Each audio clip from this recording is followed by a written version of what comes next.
नमस्कार,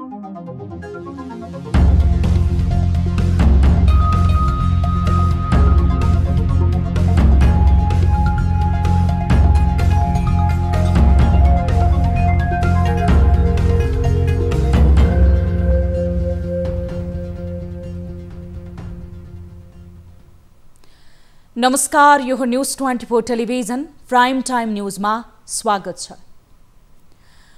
कोरोना भाइरसका कारण नेपालमा मृत्यु हुनेको संख्या 23 पुगेको छ।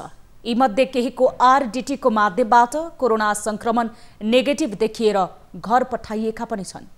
उनीहरूको पीसीआर विधिबाट लिएको स्वाब परीक्षण भने पोजिटिभ देखियो। यसमा कमजोरी भएको होइन सरकार भन्ने प्रश्न उठेको छ। अर्कोतर्फ होम क्वारेन्टाइनमा रहेकाहरूको पनि मृत्यु भएको छ। यसमा संवेदनशीलता खोइ। आज मात्र मृत्यु भएका गुल्मीका एक पुरुष होम क्वारेन्टाइनमा थिए। उनको मृत्यु भयो, पछि संक्रमण परीक्षण गर्दा पोजिटिभ देखियो। अब अझै कतिजना मृत्युको मुखमा पुग्ने? सरकारको लापरवाही कम छैन। आम नागरिकको स्वास्थ्यमा यति धेरै खेलवाड, यो कहिलेसम्म? सरकार भन्छ कोरोना भाइरसको संक्रमण नियन्त्रण गर्न करिब 10 अर्ब खर्च भयो। न त परीक्षण नै पर्याप्त हुन सकेको छ, न त क्वारेन्टाइनहरू नै सुरक्षित छन्। अनि कहाँ गयो खर्च भएको त्यतिका रकम? स्वास्थ्य मन्त्रालय पुस्तक प्रकाशनमै अल्मलिएको छ। जनता सोध्दैछन् सरकार खर्च भएको रकम कहाँ गयो? अब प्राइम टाइम न्यूजका हेडलाइन्स। 24 घण्टामा 400 बढीमा कोरोना संक्रमितको संख्या 9000 नाग्यो। आज मात्र एक जनाको मृत्यु, मृतकको संख्या 23 पुग्यो। भदौसम्ममा नेपालमा कोरोना संक्रमितको संख्या 40,000 नाग्ने। सरकार छैन पर्याप्त स्वास्थ्य सामग्री।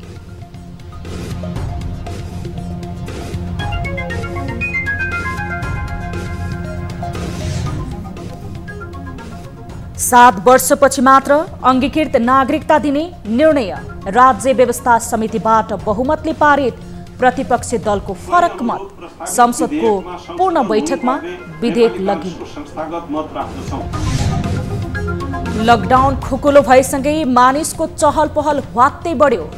सामाजिक दूरीको बेवास्ता, संक्रमणको जोखिम बढ्ने चिन्ता।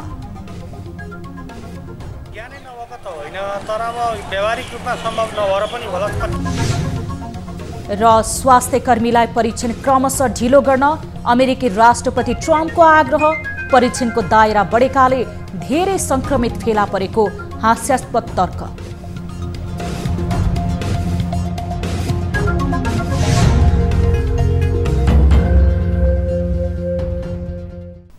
हामी निरन्तर न्यूजमा छौं।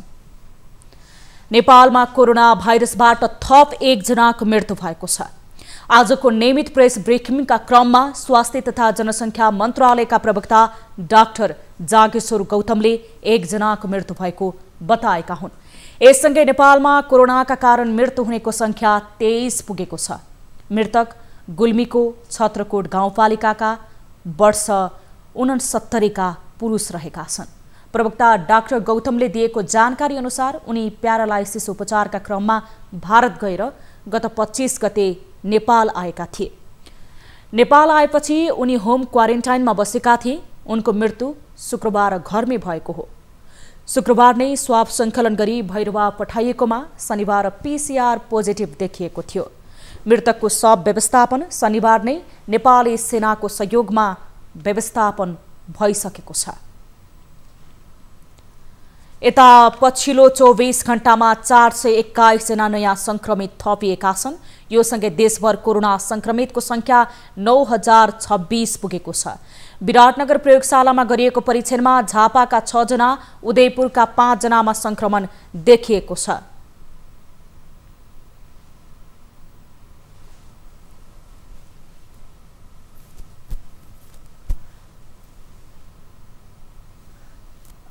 यस्तै प्रादेशिक जनस्वास्थ्य प्रयोगशाला विराटनगरमा मोरङका 2 जना, सुनसरीका 2 जनामा संक्रमण पुष्टि भएको छ। यस्तै प्रादेशिक प्रयोगशाला जनकपुरमा धनुषाका 8 जना, महोत्तरीका 2 जना, सप्तरीका 2 जनामा संक्रमण देखिएको छ। नारायणी अस्पताल प्रयोगशालामा 12 का 3 जनामा संक्रमण देखिएको छ। राष्ट्रिय जनस्वास्थ्य प्रयोगशाला टेकुमा अर्घखाँचीका 16 जना, डडेलधुराका 14 जना, डोटीका 16 जना, गुल्मीका 5 जना, कैलालीका 3 जना, कपिलवस्तुका 11 जना, नवलपरासी पश्चिमका 21 जना, नुवाकोटका 1 जना, प्युठानका 20 जना, रामेछापका 1 जना, रूपन्देहीका 1 जना, सर्लाहीका 5 जना, सिराहाका 52 जनामा संक्रमण देखिएको छ। शुक्रराज ट्रपिकल तथा सर्वारोग अस्पतालमा ललितपुरका 1 जना, पाल्पाका 2 जनामा संक्रमण देखिएको छ। यस्तै धुलीखेल अस्पतालमा गरिएको परीक्षणमा अर्घखाँचीका 49 जनामा संक्रमण पुष्टि भएको छ। पोखरा स्वास्थ्य विज्ञान प्रतिष्ठानमा गरिएको परीक्षणमा बागलुङका 2 जना, कास्कीका 1 जना, स्याङ्जाका 10 जना, बागलुङका 21 जना, मुस्ताङका 1 जना, म्याग्दीका 4 जना, नवलपरासी पूर्वका 2 जना, पर्वतका 2 जना, तनहुका 4 जनामा संक्रमण देखिएको छ। रूपन्देही प्रयोगशालामा गरिएको परीक्षणमा अर्घखाँचीका 9 जना, गुल्मीका 2 जना, कपिलवस्तुका 14 जना, नवलपरासी पश्चिमका 1 जना, पाल्पाका 2 जना, रूपन्देहीका 1 जना संक्रमित फेला परेका छन्। त्यस्तै भेरी अस्पताल नेपालगञ्जमा गरिएको परीक्षणमा बाँकेका 1 जना, बर्दियाका 3 जना, रोल्पाका 3 जनामा संक्रमण पुष्टि भएको छ। राप्ती स्वास्थ्य विज्ञान प्रतिष्ठान दाङमा गरिएको परीक्षणमा दाङका 10 जना, रोल्पाका 1 जनामा संक्रमण भेटिएको छ। त्यस्तै प्रादेशिक अस्पताल सुर्खेतमा भएको परीक्षणमा दैलेखका 1 जना, सल्यानका 6 जना, सुर्खेतका 2 जनामा संक्रमण देखिएको छ। सेती प्रादेशिक अस्पतालमा भएको परीक्षणमा अछामका 2 जना, बैतडीका 2 जना, बजाङका 2 जना, डडेलधुराका 27 जना, डोटीका 11 जना, कैलालीका 24 जना, कञ्चनपुरका 1 जनामा संक्रमण पुष्टि भएको छ। त्यस्तै आज 194 जना कोरोनाबाट निको भएर घर फर्किएका छन्। निको हुनेमा 186 जना पुरुष र 8 जना महिला रहेका छन्। यो सँगै कुल निको हुनेको संख्या 1772 पुगेको छ। त्यस्तै मृत्यु भएका 23 जनामा कोरोना पुष्टि भएको छ। विगत 24 घण्टामा 8600 जनाको पीसीआर परीक्षण गरिएको छ। हालसम्म 1,75,000 बढीको पीसीआर परीक्षण भएको मन्त्रालयले जनाएको छ। हालसम्म क्वारेन्टाइनमा 94,928 जना रहेका छन् भने आइसोलेसनमा 7,231 जना रहेका छन्। प्रदेश नम्बर 2 र 5 मा सर्वाधिक संख्यामा कोरोना संक्रमित भेटिएका छन्। स्वास्थ्य मन्त्रालयले कोरोना संक्रमण नियन्त्रणका लागि भएका स्वास्थ्य सामग्रीको मौजदा विवरण सार्वजनिक गरेको छ। सामग्री खरिद तथा व्यवस्थापनको जिम्मा पाएको स्वास्थ्य सेवा विभागले असार 5 गतेसम्मको विवरण सार्वजनिक गर्दै तत्कालका लागि सामग्री अभाव नभएको समेत दावी गरेको छ। एक रिपोर्ट। कोरोना संक्रमितको संख्या 9000 कटिसकेको छ। स्वास्थ्य मन्त्रालयले भदौ 2 सम्म कोरोना संक्रमितको संख्या 40,000 पुग्न सक्ने अनुमान गरिसकेको छ। बढिरहेको संक्रमणसँग जुझ्न स्वास्थ्य मन्त्रालयसँग स्वास्थ्य सामग्री चाहिँ कति छ त र कति दिनलाई पुग्छ त? स्वास्थ्य सेवा विभागले सार्वजनिक गरेको स्वास्थ्य सामग्री मौजदात अनुसार संघ, प्रदेश र स्थानीय तहका भण्डारणमा पीसीआर रिएजेन्ट 72,500 थान रहेको छ। त्यस्तै पीसीआर रिएजेन्ट पोर्टेबल 1008 थान, आरडीटी 64,609 थान रहेको छ। अहिलेको मौजदात अनुसार प्रतिदिन 5000 पीसीआर परीक्षण गर्ने हो भने पनि कोरोना संक्रमण पत्ता लगाउने पीसीआर परीक्षणको स्वास्थ्य सामग्री आरएन किट 19 दिनलाई, पीसीआर रिएजेन्ट 21 दिनलाई र भीटीएम 15 दिनलाई मात्र पुग्नेछ। संक्रमण सुरक्षा सामग्री स्वास्थ्य विभागसँग अहिले 2,28,469 N95 मास्क, 424 थान सर्जिकल मास्क मौजदात रहेको छ। स्वास्थ्य मन्त्रालयले आगामी 2 भदौसम्म देशमा 40,000 कोरोना संक्रमित पुग्ने अनुमान गरिसकेको छ। तर कोरोना नियन्त्रणको लागि आवश्यक स्वास्थ्य सामग्री भने पर्याप्त छैन। कोरोना संक्रमण पत्ता लगाउने पीसीआर रिएजेन्ट समेत अब 21 दिनलाई मात्र पुग्नेछ। कोरोना संक्रमणको रफ्तार हेर्दा स्वास्थ्य मन्त्रालयसँग रहेका यी सामग्री अपर्याप्त हुनेछ। स्वास्थ्य सामग्री खरिदको प्रक्रिया अझै अघि बढेको छैन। दैनिक 400 को दरले कोरोना संक्रमितहरू बढिरहेका छन्। कोरोना संक्रमितको संख्या बढिरहेको रफ्तार हेर्दाखेरि स्वास्थ्य मन्त्रालयसँग भएको अहिलेको जुन मेडिकल सामग्रीहरू छिट्टै नै सकिने अवस्थामा छ र 21 दिनपछि PCR परीक्षण समेत गर्न नसक्ने अवस्थामा स्वास्थ्य मन्त्रालय पुग्नेछ। त्यसैले छिटोभन्दा छिटो पारदर्शी ढङ्गले मेडिकल सामग्रीहरू खरिद गर्न आवश्यक छ। क्यामेरामा अशोक मानन्दरका साथ रिया भण्डारी, काठमाडौँ। नेपाली पुरुषसँग विवाह गरेर आउने विदेशी महिलाले नागरिकता पाउन 7 वर्ष पर्खिनुपर्ने प्रस्ताव संसदको राज्य व्यवस्था समितिबाट बहुमतले पारित भएको छ। नागरिकता सम्बन्धी ऐन 2063 लाई संशोधन गर्न बनेको विधेयकमा 7 वर्षमा नेपालमा बसेपछि मात्रै अङ्गीकृत नागरिकता दिने गरी संशोधन प्रस्ताव पारित भएको हो। प्रस्तावको पक्षमा सत्तारूढ नेकपाका सांसदहरू रहेका थिए। एक सुकाको सिन्दुर लिएर यसो सिन्दुर राख्न भ्याउँदैन, अर्को हातबाट नागरिक बुझाइरहेका छन्। संसारमा कहाँ छ? संसारमा कहाँ छ यो? नेपालले कति कुरा हामी छरछिमेकबाट पनि सिक्छौँ। हामीले सिकेको कुराबाट छिमेकले चित्त दुखाउँदैन। छिमेकीले त झन् गर्व गर्छ, हामीबाट सिक्यो नेपालले भन्छ। भारतमै 7 वर्ष भएछ, हाम्रो चेली गएपछि दिँदाखेरि अब हामीले पनि 7 वर्ष गरेर त भारत त झन् खुसी हुने पर्यो। विपक्षमा प्रमुख प्रतिपक्षी दल कांग्रेस, समाजवादी, राष्ट्रिय जनता पार्टीका सांसदहरू रहेका छन्। कांग्रेसले नेकपाको अङ्गीकृत नागरिकताका लागि नेपाली पुरुषसँग विवाह गर्ने विदेशी महिलाले 7 वर्ष पर्खिनुपर्ने प्रावधानमा असहमति दर्ता गराएको थियो। कांग्रेसका 6 जना सांसदले राज्य व्यवस्था समितिमा फरक मत दर्ता गराएका थिए।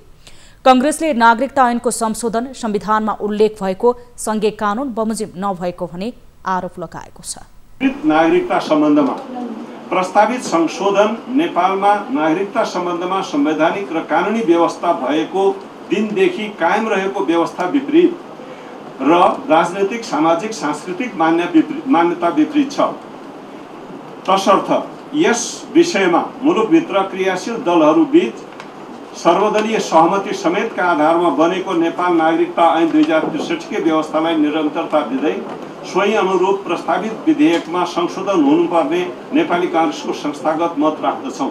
नेपाली नागरिकसँग वैवाहिक सम्बन्ध भएकी महिलाले पाउने वैवाहिक अङ्गीकृत नागरिकता सम्बन्धमा प्रस्तावित संशोधन नेपाल नागरिकता सम्बन्धमा संवैधानिक र कानुनी व्यवस्था भएको दिनदेखि कायम रहेको व्यवस्था विपरीत राजनीतिक, सामाजिक, सांस्कृतिक मान्यता विपरीत छ।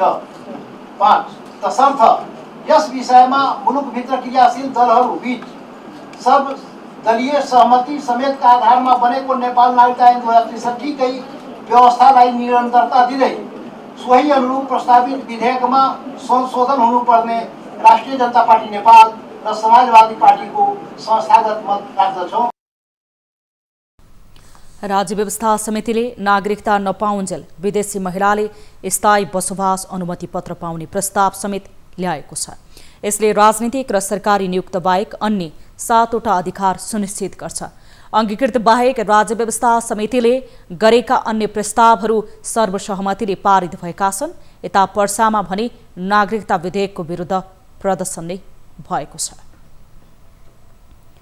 आइतबार 3.5 घण्टा सूर्य ग्रहण लाग्यो। ग्रहणले बिहान 10:50 सुरु भएर 2:23 कायम रह्यो। सूर्य ग्रहण विश्वका केही भागबाट पुरै ढाकिएको थियो भने नेपालबाट भने आधा ढाक्ने अर्थात् खण्डग्रास मात्र देखिएको थियो। नेपालको कालापानी, लिम्पियाधुरा र लिपुलेक क्षेत्रबाट भने 98% सूर्य ढाकेको देखियो। एक रिपोर्ट। आइतबार बिहानबाट सूर्य ग्रहण सुरु भयो। 10:50 जाँदा नेपालका विभिन्न स्थानबाट सूर्य ग्रहण देखा पर्यो। मध्याह 12:38 मध्ये र अपराह्न 2:23 ग्रहणको समाप्ति भयो। सूर्य ग्रहण विश्वका केही भागबाट पुरै ढाके पनि नेपालबाट भने आधा ढाकेकाले यसलाई खण्डग्रास भनिएको छ। काठमाडौँबाट 82%, पोखराबाट 88%, झापाबाट 81%, जनकपुरबाट 82% र सुदूरपश्चिम प्रदेशका विभिन्न जिल्लाबाट 93% सूर्य ढाकेको थियो। नेपालको कालापानी, लिम्पियाधुरा र लिपोलेक क्षेत्रबाट पनि 93% सूर्य ढाकेको थियो। यो ग्रहण कङ्गो, इथियोपिया, दक्षिणी सुडान, मस्कट, यमन, ओमान, पाकिस्तानको दक्षिणी भाग, भारतको देहरादून, कुरुक्षेत्र, चीनको तिब्बत आदि ठाउँबाट बलय सूर्यग्रहणका रूपमा देखियो। सूर्य र पृथ्वीको अवस्था। सूर्य पृथ्वीबाट लगभग 15 करोड किलोमिटर टाढा छ। यसको व्यास पृथ्वीभन्दा 109 गुणा ठुलो छ र चन्द्रमाको व्यास पृथ्वीको 1/4 मात्र छ। तौल 3,33,000 गुणा बढी छ। यसको बाहिरी सतहको तापक्रम लगभग 6000 डिग्री सेन्टिग्रेड र केन्द्रको तापक्रम 1,50,00,000 डिग्री सेन्टिग्रेड रहेको छ। सूर्य पृथ्वीको सबभन्दा निकट रहेको एउटा सामान्य प्रकारको तारा हो। सौर्यमण्डलका सम्पूर्ण ग्रहहरू आफ्नो कक्षमा परिभ्रमण गर्नका साथै सूर्यको वरिपरि पनि परिभ्रमण गरिरहेका हुन्छन्। पृथ्वी आफ्नो कक्षमा पश्चिमबाट पूर्वतिर परिभ्रमण गर्नुका साथै सूर्यको वरिपरि पनि परिभ्रमण गरिरहेको हुन्छ। के हो सूर्यग्रहण? सामान्यतया व्याख्या गर्दा सूर्य र पृथ्वीको बीचमा चन्द्रमा आएर पृथ्वीमा पर्ने सूर्यको प्रकाशलाई पूर्ण वा आंशिक रूपमा छेकेमा अर्थात् चन्द्रमाको छाया पृथ्वीमा पर्न गएमा छाया परेको स्थानमा सूर्यग्रहण लाग्न जान्छ। सूर्यग्रहण खग्रास, खण्डग्रास वा वलयाकारको हुन सक्दछ। पृथ्वीको एक स्थानमा खग्रास सूर्यग्रहण लागेपछि साधारणतया उक्त स्थानमा पुनः 375 वर्षपछि मात्र लाग्दछ। चन्द्रमाको त्रिज्या पृथ्वीभन्दा धेरै सानो भएकाले चन्द्र र सूर्य गोलाहरूमा बाहिर स्पर्श रेखाद्वारा निर्मित शङ्कु छाया कोन सेडोभित्र पृथ्वी पूर्ण रूपले नपर्ने हुँदा पृथ्वीको केही निश्चित भागबाट मात्र सूर्यग्रहण अवलोकन गर्न सकिन्छ। चन्द्रमाले सूर्यबाट आएको सम्पूर्ण प्रकाशलाई छेक्नाले पृथ्वीमा सघन छाया पर्न गई पृथ्वीको उक्त भागमा अवस्थित व्यक्तिहरूले खग्रास सूर्यग्रहण अवलोकन गर्न सक्दछ। चन्द्रमाले सूर्यको केही भागलाई मात्र छेक्ने स्थानमा अवस्थित व्यक्तिहरूले केवल खण्डग्रास सूर्यग्रहण मात्र अवलोकन गर्ने अवसर प्राप्त गर्दछन्। कोरोना संक्रमण फैलिए पनि सामाजिक दूरी कायम भएको पाइँदैन। बर्दियामा पनि बाक्लो भिड लाग्न थालेपछि जोखिम बढ्ने चिन्ता थपिन थालेको छ। आसपासका क्षेत्रमा संक्रमित बढ्दै जाँदा बर्दियाको जोखिम घटाउन सर्वसाधारण आफै सचेत हुनुपर्ने जानकारहरूले सुझाव दिएका छन्। बर्दिया जिल्लाको सदरमुकाम गुलेरिया नगरपालिकाको यो अवस्था हो। जति बेला मानिसहरू निकै ओरदोर गरिरहेका छन् तर पनि प्रशासनले प्रभावकारी अनुगमन नगरेका कारण मानिसहरू ज्यादै मात्रामा ठुलो मात्रामा बाहिर निस्किने गरेको र सडकमा ओरदोर गर्ने गरेको गुनासो स्थानीयले गरेका छन्।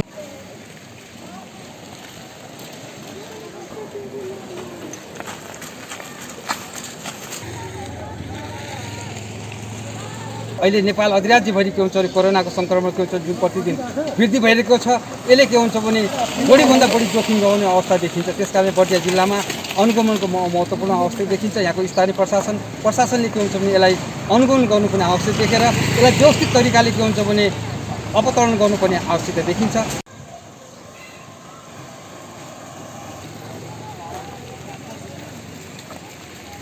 यो लकडाउनको व्यापक उल्लङ्घन भएको देखिन्छ। जस्तो तपाईँ यहाँ हेर्न सक्नुहुन्छ यो प्रभु विकास ब्याङ्क अगाडि हामी अहिले बसिरहेका छौँ। यहाँ सोसियल डिस्टेन्सको कुनै महत्त्व छैन।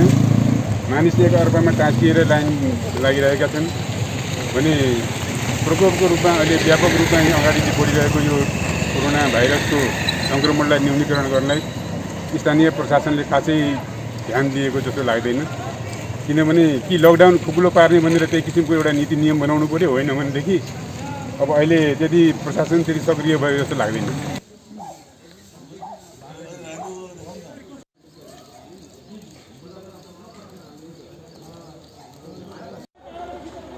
त्यसैले पनि प्रशासनले निषेधाज्ञा जारी गरेपछि प्रभावकारी अनुगमन गर्न जरुरी देखिएको छ। न्युज 24 टेलिभिजनका लागि टिभी जर्नलिस्ट ज्योतिपन्थी, बर्दिया।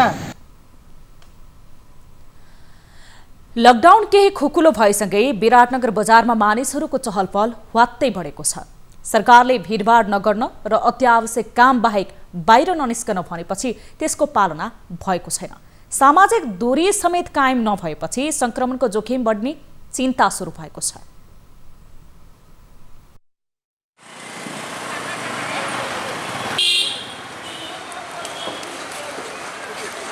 लकडाउन ठुलो बनाएसँगै मोरङको विराटनगर बजारमा अहिले एकदमै भिडभाड बढेको छ। यहाँका स्थानीयहरू यो बजारमा आउँदाखेरि कसैले मास्क लगाउँछन् भने कसैले मास्क लगाएका हुँदैनन्। धेरैजसो पसलेहरूले पनि मास्क नलगाई बसेका हुन्छन्। जब हाम्रो क्यामेरा जान्छ अनि हतार झिकेर मास्क लगाउने गरेका छन्।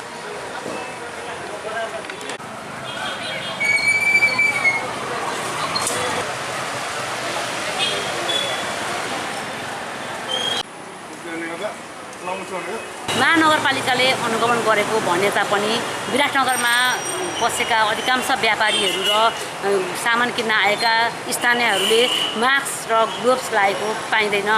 जुन चाहिँ नेपाल सरकारले व्यापारीहरूले पनि अनिवार्य रूपमा मास्क र ग्लोभ्स लाउनुपर्छ र सोसल डिस्टेन्स भएर चाहिँ व्यापार गर्नुपर्छ भनेर भने तापनि विराटनगरका धेरैजसो पसलेहरूले त्यो नियम पालना गरेको पाइँदैन। ज्ञानै नभएको त होइन, तर अब व्यावहारिक रूपमा सम्भव नभएर पनि होला। कतिखेरसम्म मास्क लाउने, गर्मी छ होइन, एउटा त्यो पनि होला। र अर्को चाहिँ अब मास्क अनिवार्य मास्क भएर भने चाहिँ कोरोनै लाग्छ भन्ने मान्छेमा भावनाको त्यति विकास हुन सकेको छैन। अगाडि हामीले बात गर्न जिल्लालाई धेरै आवश्यक छ।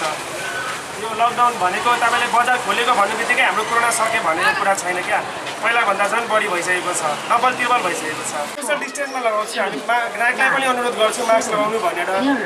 हामी पनि पञ्चालयलाई काम गर्छु। मास्क लाउनु त एकदम जरुरी छ, के गर्ने। कहिलेकाहीँ गर्मी भइहाल्छ, कहिलेकाहीँ एकछिन पनि हावा खाएर पनि हामी लागि मास्क खोलेर फेरि लगाउँछु वापस। त्यही हो। पर्सनको लागि सबैजना सुपर डिस्टेन्समा राख्नु पऱ्यो, सेनिटाइजर प्रयोग गर्नु पऱ्यो होइन। अब सरकारले एउटा ध्यान दिनु पर्यो।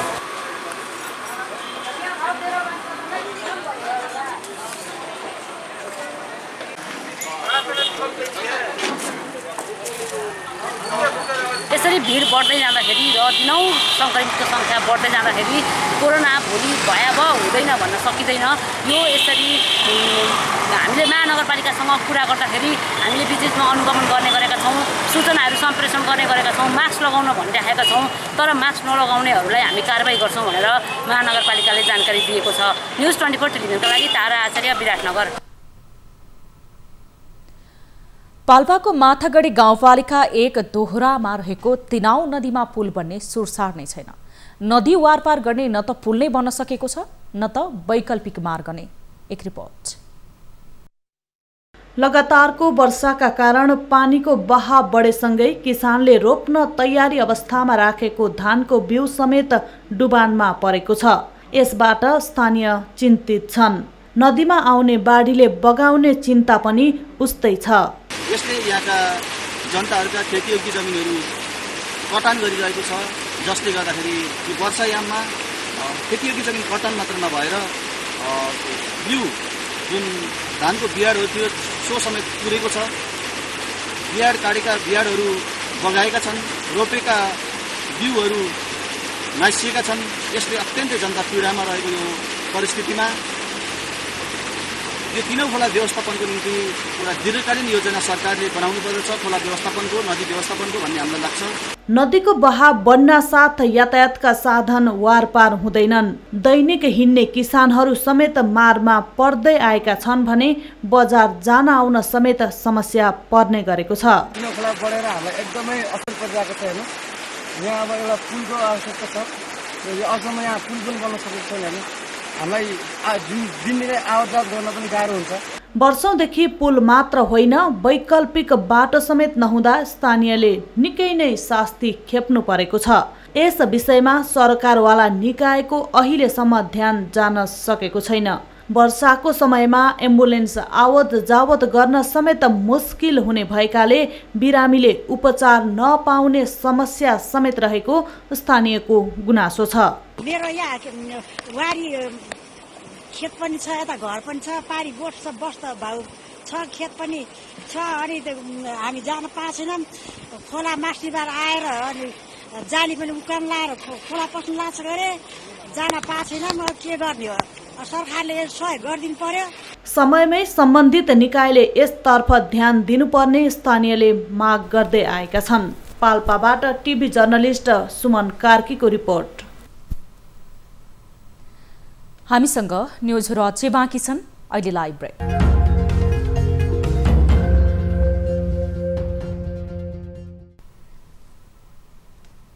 हामी निरन्तर न्युजमा छौँ। बाँकेको सिक्टा सिँचाइ आयोजनाको नहरमा पानी सञ्चालन हुन थालेपछि किसानहरू हर्षित बनेका छन्।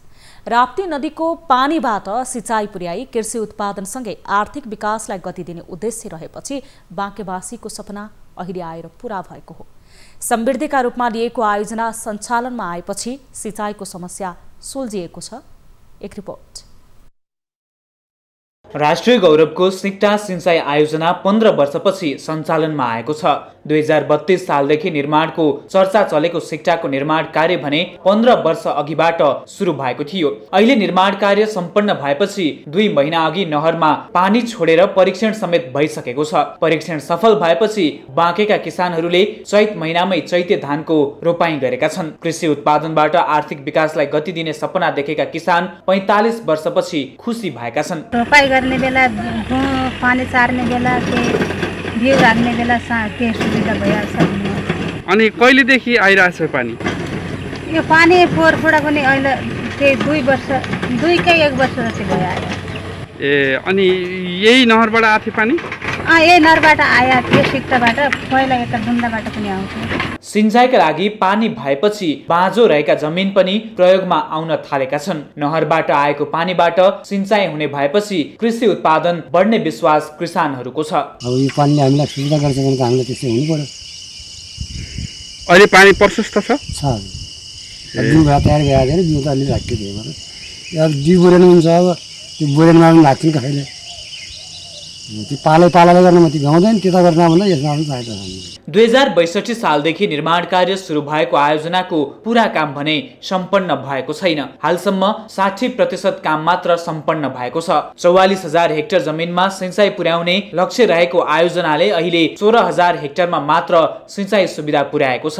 बाँकेको 28 हेक्टर जमिनमा 5 वर्षभित्र पुर्याउने लक्ष्य रहेको सिक्टा सिंचाइ आयोजनाले जनाएको छ। हामी करिब 2 महिनादेखि यो नहरमा हामीले सुचारू रूपमा पानी सञ्चालन गरेका छौँ र यसले गर्दा यो वर्षको करिब 16,000 हेक्टर जमिनमा हामीले चाहिँ यो किसानहरूलाई धानको लागि पानी दिन सक्ने अवस्थामा पुगेका छौँ र अहिलेसम्म योजनाको लगभग 60% काम सम्पन्न भएको छ। आयोजना निर्माणको कुल लागत 33 अर्ब रहेको छ, जसमा 17 अर्बको काम सम्पन्न भइसकेको छ भने बाँकी 5 वर्षभित्र पूरा हुने आयोजनाले जनाएको छ। बाँकेबाट टिभी जर्नलिस्ट भगतराम थारूको रिपोर्ट। अब बिजनेस न्यूज।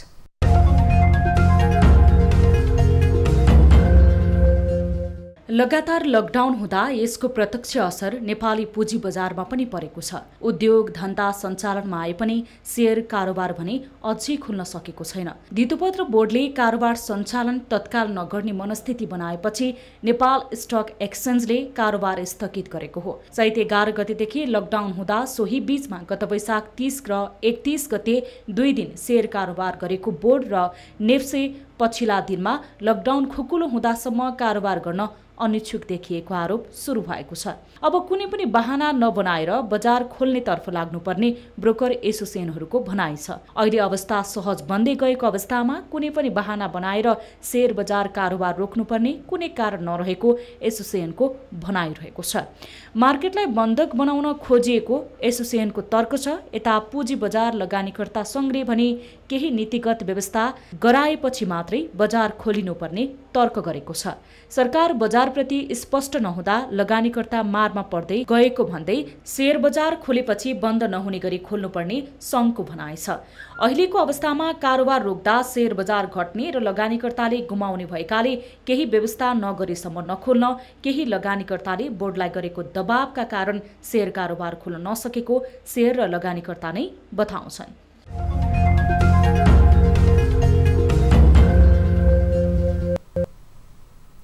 अब स्पोर्ट्स न्यूज।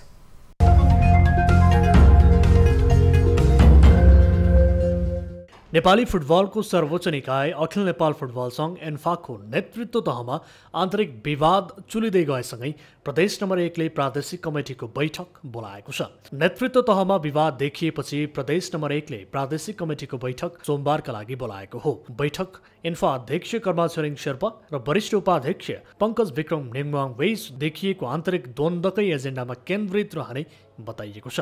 पछिल्लो समय एन्फाको हरेक निर्णयमा नेमवाङले नेतृत्व विरुद्ध फरक मत राख्दै आएको छन्। नेतृत्व आन्तरिक सङ्कटमा परेको समयमा उनले फुटबलको सर्वोच्च निकाय फिफा एएफसीमा उजुरी हाल्नदेखि राजीनामा नै माग गरेका थिए। नेमवाङलाई वरिष्ठ उपाध्यक्ष बनाएर गल्ती गरेको बताउने गरेका शेर्पाले दिएको जिम्मेवारी समेत खोज्न सुरु गरेका छन्। ब्राजिलमा कोरोना महामारीपछि सुरु भएको राज्य स्तरीय फुटबल प्रतियोगिता 2 दिनपछि पुनः स्थगित भएको छ। ब्राजिलको रियो डी जेनेरियोमा सुरु भएको प्रतियोगिता लगायत अन्य खेल गतिविधिलाई निरन्तरता दिने अवस्था नरहेको रियो डी जेनेरियोका मेयर मार्सेलो क्रिभेलाले बताएका छन्। कोरोनाको कहर बढ्दो क्रममा रहेपछि सुरु भएको राज्य स्तरीय फुटबल लिग पुनः स्थगित हो। कोरोनाको संक्रमणलाई हेर्दा कुनै पनि गतिविधि तत्काललाई अघि बढाउने सम्भावना नरहेको बताइएको छ। ब्राजिलमा 10 लाख भन्दा बढी संक्रमित भेटिएका छन् भने 50,000 भन्दा बढी मानिसले ज्यान गुमाइसकेका छन्।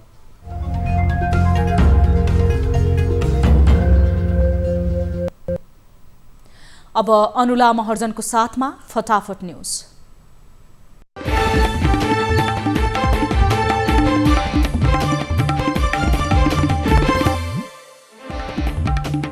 चौबीस घण्टामा 400 बढीमा कोरोना संक्रमितको संख्या 9,000 नाग्यो। आज मात्र 1 जनाको मृत्यु, मृतकको संख्या 23 पुग्यो। नागरिकता विधेयकलाई अन्तिम रूप दिन संघीय संसदको राज्य व्यवस्था तथा सुशासन समितिको बैठक। सत्तारूढ नेकपाको प्रस्तावमा विपक्षीहरूको आपत्ति। यूएई र साउदी अरेबियाबाट 398 जना नेपाली स्वदेश फर्किए। कतारबाट 29 जना सुत्केरी गर्भवती सहित 149 जना नेपाल आउँदै। आज खण्डग्रास सूर्यग्रहण पौने 11 बजेबाट सुरु हुने ग्रहण 3.5 घण्टा रहने। 88% सूर्य ढाकियो। स्वास्थ्य तथा जनसङ्ख्या मन्त्रालयद्वारा कन्ट्याक्ट ट्रेसिङका लागि जनशक्ति टोली तयार गरिने। 3,225 जना थप्न मन्त्री परिषदबाट कार्यविधि स्वीकृत। भारतमा नेपालको राष्ट्रिय झण्डा जलाइएको विरोधमा वीरगञ्जमा प्रदर्शन, प्रहरीद्वारा हस्तक्षेप, 2 जनालाई नियन्त्रणमा लियो। आईओएमको डीन नियुक्तिमा वरिष्ठता मिचिएको प्रति डाक्टर गोविन्द केसीको आपत्ति। वरिष्ठता मिचिनु दुर्भाग्य भएको प्रतिक्रिया। नेपाल र चीनको सीमा हिल्सामा पनि सशस्त्र प्रहरी बलको सीमा सुरक्षा चौकी डीओपी स्थापना। सीमाको सुरक्षा तथा अन्य आपराधिक गतिविधि नियन्त्रण गरिने। रौतहटमा चोरीमा संलग्नलाई पक्राउ गर्न माग गर्दै व्यवसायीको प्रदर्शन। चोरीमा संलग्नलाई कारबाहीको दायरामा ल्याइ छाड्ने इलाका प्रहरी कार्यालय प्रमुखको प्रतिबद्धता। बाढीका कारण रूपन्देहीको दानव नदीमा निर्माणाधीन पुल भत्कियो। असार मसान्तसम्म सक्ने गरी काम भइरहेको पुल भत्किँदा 1 करोड बराबरको क्षति। आगामी वर्षदेखि प्रदेश 1 का जिल्लामा किरात राईभित्रका मातृभाषाबाट पढाइ हुने। भाषा कला र परम्परालाई संरक्षण विकास गर्ने उद्देश्य।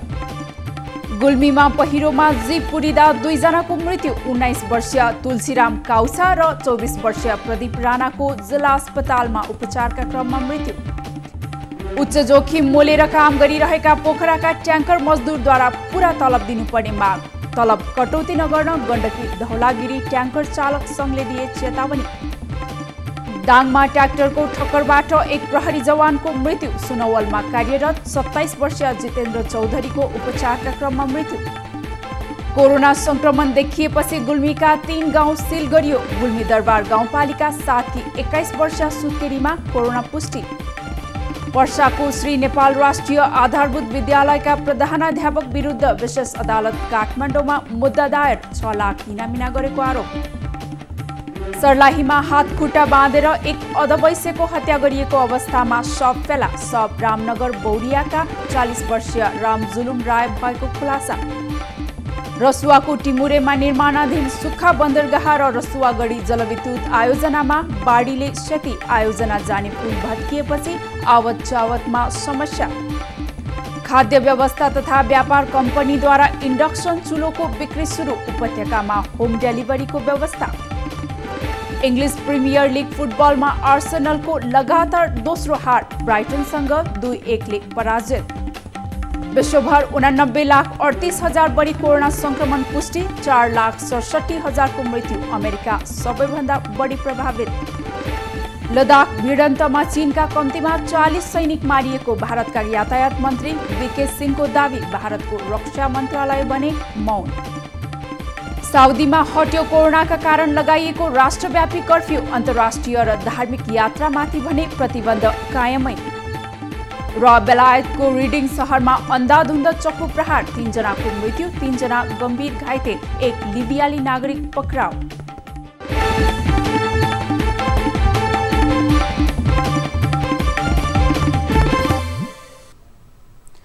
प्राइम टाइम न्यूज सक्नु अघि अहिलेसम्मका हेडलाइन्स पुनः एकपटक। 24 घण्टामा 400 बढीमा कोरोना संक्रमण। संक्रमितको संख्या 9000 नाग्यो। आज मात्र 1 जनाको मृत्यु, मृतकको संख्या 23 पुग्यो।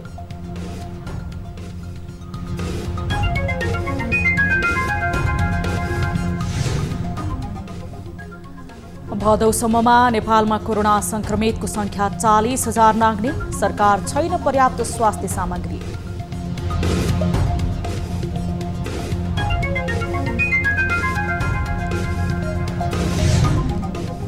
सात वर्षपछि मात्र अङ्गीकृत नागरिकता दिने निर्णय। राज्य व्यवस्था समितिबाट बहुमतले पारित। प्रतिपक्षी दलको फरक मत। संसदको पूर्ण बैठकमा विधेयकमा संशोधन हुनुपर्ने नेपाली कांग्रेसको संस्थागत मत राख्दछौँ। लकडाउन खोकुलो भएसँगै मानिसको चहल पहल ह्वात्तै बढ्यो।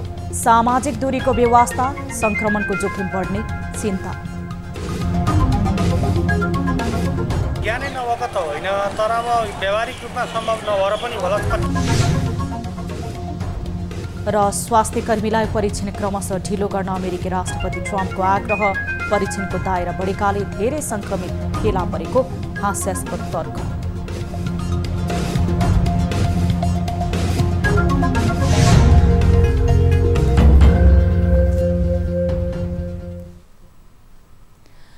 प्राइम टाइम न्यूज अहिलेलाई यति नै। जाँदा जाँदै ताली र गालीका लागि हामीले सोधेको प्रश्न, कोरोनामा अदुवा लसुन बेसार प्रयोग गर्ने बारे प्रधानमन्त्रीको बुझाइ तपाईलाई कस्तो लागेको छ? यसको मत यस पछाडिको कार्यक्रम सीधा कुरा जनतासँगमा प्रत्यक्ष रूपमा हेर्न सक्नुहुनेछ। थप न्यूजको लागि हाम्रो वेबसाइट www.news24nepal.com हेर्न नभुल्नुहोला। साथै तपाईले हामीलाई फेसबुक, ट्विटर र युट्युबमा पनि फलो गर्न सक्नुहुनेछ। यस्तै मोबाइल, भाइबर र इमेलबाट न्यूज 24 टेलिभिजनको हेल्पडेस्कमा कुनै समस्या र गुनासो छन् भने प्रत्यक्ष रूपमा सम्पर्क राख्न सक्नुहुनेछ। हामी निरन्तर न्यूजमा छौं। नमस्ते।